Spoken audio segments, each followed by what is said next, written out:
Welcome my friends, the Guardians of the Galaxy season this month is the most exciting slate of Series 5 card releases we have ever had in Marvel Snap and is going to be immediately followed by the Into the Spider-Verse season that could be the second most exciting season that we're going to see. So our token shop currency is at an absolute premium. What cards should you be prioritizing? What ones can you skip? How are you going to be able to keep up with the meta? This video is going to break everything down.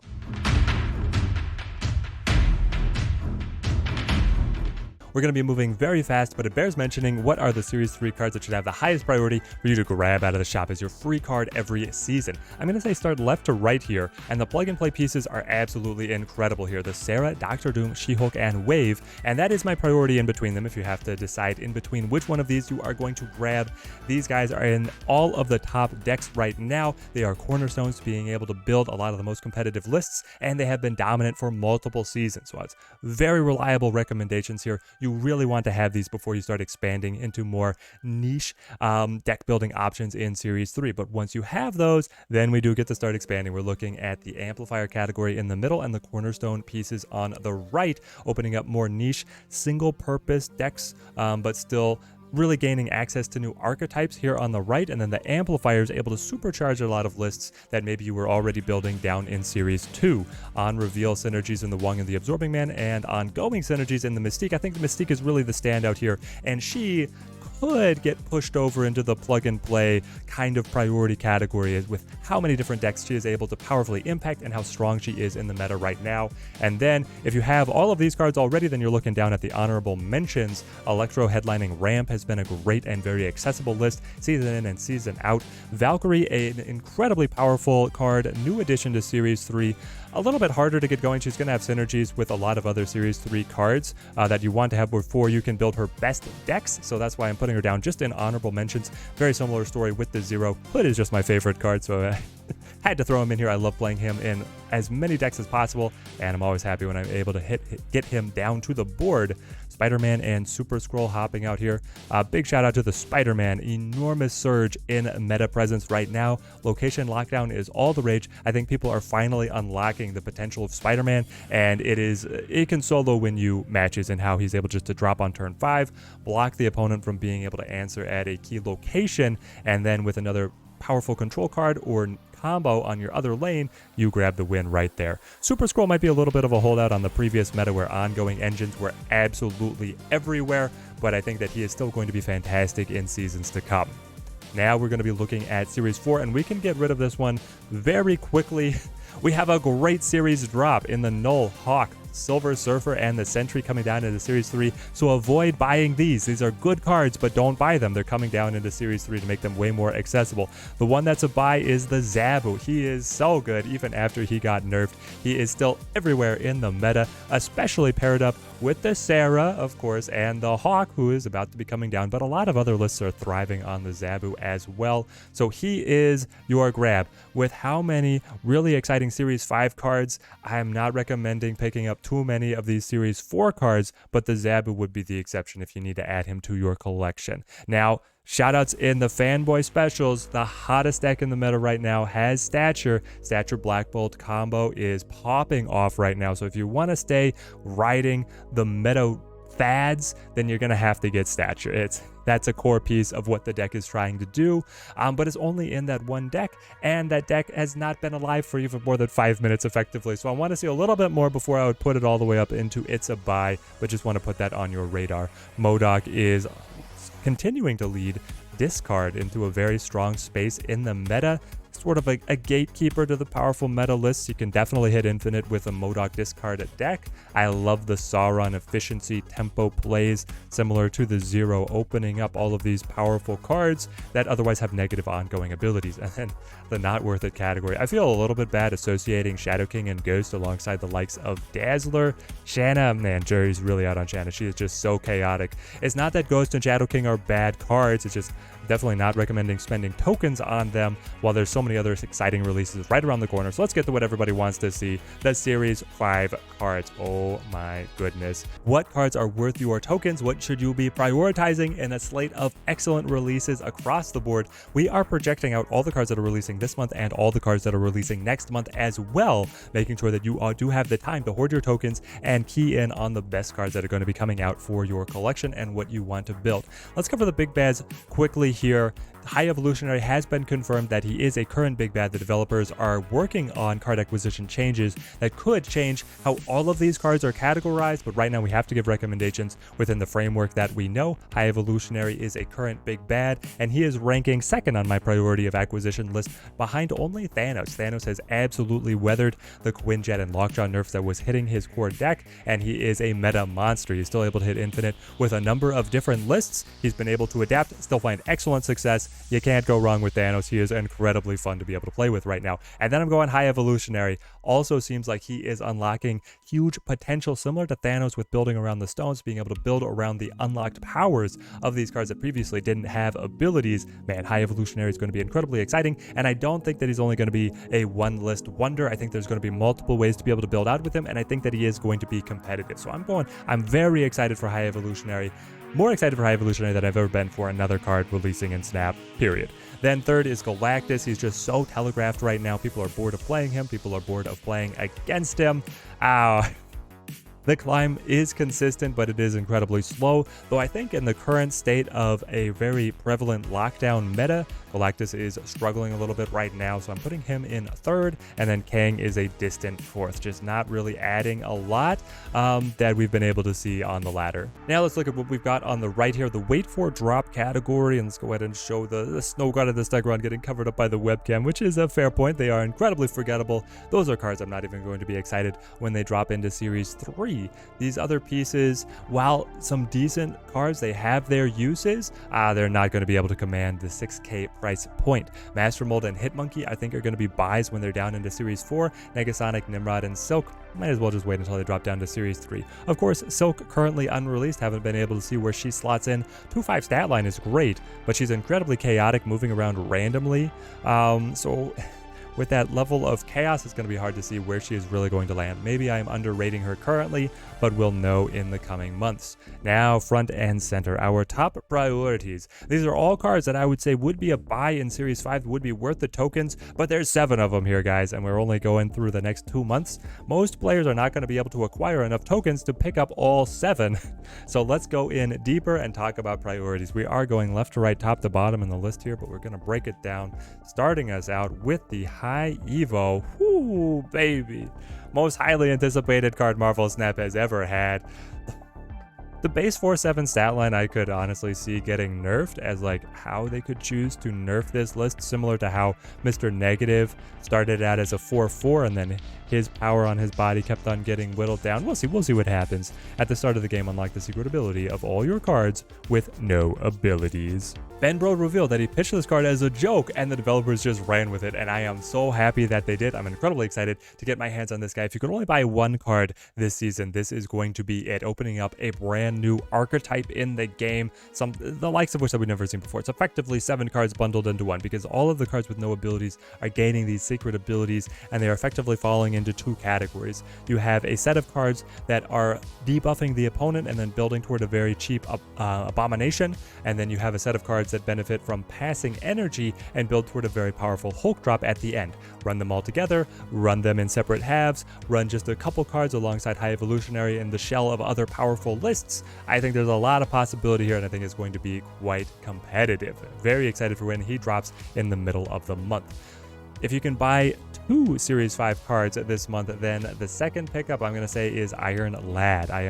The deck building potential here has my mind spinning of what he can do with this on reveal. Copy the text of your deck's top card. The potential here is astronomical on him being able to pop out as an Iron Man, being able to pop out as a Sarah very early in the game, being able to pop out as a Galactus.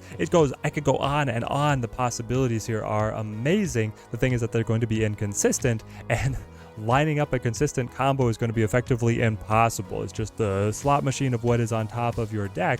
Now, we could slot him into a deck where effectively every target is going to be beneficial for him, building something out that is very similar to the Mr. Negative lists, cards with effectively no power on their body, but then all of their value being generated from their ability, and then Iron Lad able to marry that up with the 6 power on his body, coming out as the Iron Man. Oh man. Very interested to see where this lands. Stay tuned to the channel. He's coming out on Tuesday. We're going to be testing him, and the big tell is going to be seeing how valuable he can be without the helping hand of Howard the Duck, who's going to be, spoilers, appearing later on in the video, allowing you to see the top card on your deck. They are the natural pairing. I don't know what the lore connection was that was going to mate them together, but that's what's happened now, and it's going to be a big tell. So if Iron Lad requires both together to be a good list, that's an incredibly expensive ask. But I think that Iron Lad is the priority between the two of them, and with just Iron Lad, we can get him started and build a deck around him where just all of his pulls are going to be high enough value that we're going to see good results from the Iron Lad. Coming up as the third priority is hoarding tokens for Spider-Ham releasing next month. This guy seems nuts. It is a 1-cost leech, my friends. On reveal, transform the highest cost card in your opponent's hand into a pig, keeping its power and its cost. Oh, please, please, no. This seems wild. I mean, Iceman, it was nice knowing you. You had a good run there for a while, but why would I ever run you when I could run Spider-Ham as control up against the opponent? Just looking at the decks that are powerful in the meta right now, Spider-Ham would be one of the most effective control cards that we've seen, up to the point that you could play Spider-Ham, and as soon as you get a quick read on the opponent, and as long as you understand that they are not Thanos and not something that's running Infinite, you could snap. That bricking their most powerful card, most expensive card, would effectively just swing the game for you. It seems amazing. We're going to have to see if it really hits as hard as I am imagining, but I'm very worried for the world where Spider-Ham is all over the place and just attacking. But it is going to be interesting to see what kind of adaptations come around, if it means that more decks are going to try and run big body cards that don't care if the abilities get hit, and that finisher is going to become more reliable. There are, of course, ways to be able to play around him, and he's not providing hardly any tempo on his own body at the 1-1 stat line, but he still seems like a top priority. If you've got more tokens and are looking for what to buy, then I would recommend Jeff. He actually released last month, but this guy is more than just a cutie in the meta of location lockdown, which is just rampant right now. Storm, Professor X, Spider-Man, these cards are everywhere, and Jeff is able just to break the rules and still access those locations. Also, his 3-power stat line, especially after the Lizard nerf, is looking okay, being able to compete against the other 2 costs that could be vying for that spot. I have been finding that I'm just going to Jeff over and over again in my deck building in a way that I didn't think was going to happen when he first released, and getting a lot of mileage out of Jeff. You're not going to be disappointed. He's adorable, he's fun to play, but he is finding a footing as actually being a decent competitive card in that 2-cost price point. Next up, Spider-Man 2099. I'm going to be fascinated to see if this slots into the position of quote-unquote big bad, because right now the developers have put the villain of every single movie in as a big bad. Kang, High Evolutionary, Spider-Man 2099 could be slotting in. It'll be interesting to see, even though he doesn't stand up to the other figures there at all, lore-wise. It could still be the way that the developers choose to go. The first time this moves to a location, destroy an enemy card there. I am reading this as he can destroy up to 3 cards, 1 card per location every time he moves there. It's the only thing that makes sense to me with his stat line and his price point. You have to invest a lot to be able to get these destructions down, because he is a forecaster, right? He's developed in the mid to late portion of the game, and then to be able to swing him all across the board to get those destructions is going to require a lot of combo effort and investment from your side. And if you're going to be moving him versus something else like, say, a Vulture that is gaining +5 power, remember, he's just destroying a random card, not necessarily a good card, just a random card. So I am reading this as 3 destructions. I think it is going to be great for the movement decks, and I would definitely be hoarding up my tokens to be able to pick this guy up, especially because movement is such a fun archetype, but it's just been absolutely by the wayside. It has not been getting support. I am a noted Heimdall enjoyer here, going to be jamming so much movement once we get access to these new cards. Once we've got those tokens set up and out of the way, then Howard the Duck, I think, is an amazing one cost to be able to add to the collection. I could honestly see a world where it's like Howard, Nebula, and Spider-Ham that are the premier one costs and are getting slotted in everywhere, mixing and matching which one of those cards that you want to grab, and then the Sunspot playing in if you're also rocking the She-Hulk. But man, Howard, especially with the consistency addition to Iron Lad and how his lists pan out, I think is going to be awesome. But again, I think Iron Lad is the first priority in acquisition, and then you add Howard later on as the consistency bump up. Tapping him to be able to see the top card of your list, I think that can work in many places outside of the Iron Lad lists as well. Just being able to know what you are going to draw into can greatly inform your play decisions if you are running different carries that are supported by different cards. There's so many times where I will make decisions wishing that I knew if I was going to be able to draw into something or not, and then I top deck the other card from the decision that I ended up making. And if I had known, I could have made a much better play. Howard the Duck is the way to go. And then at 1-2 on his body, that's fine. That's a great stat line as a one cost. You're not going to be asking for much else in terms of tempo. So adding this ability on there just feels like a no-brainer to play him in so many different situations. Finally, Living Tribunal. Man, Living Tribunal getting the short end of the stick here as the last priority for me in terms of what is releasing this month. If you're looking for a card to skip on, it's going to be the Living Tribunal. Living Tribunal's potential is amazing, but I just am not... My brain is not seeing how it really works to be competitive. Ongoing, split your total power evenly among all locations. And yeah, so the variant art is looking 6-4 because that's what was initially revealed. The 6-6 is what he's going to release as currently. They've already buffed him since it was revealed, maybe because so many people were down on him. All of these decks that are able to accomplish producing enormous power at a single location dream of having the Living Tribunal to be able to distribute that as pressure across all the locations.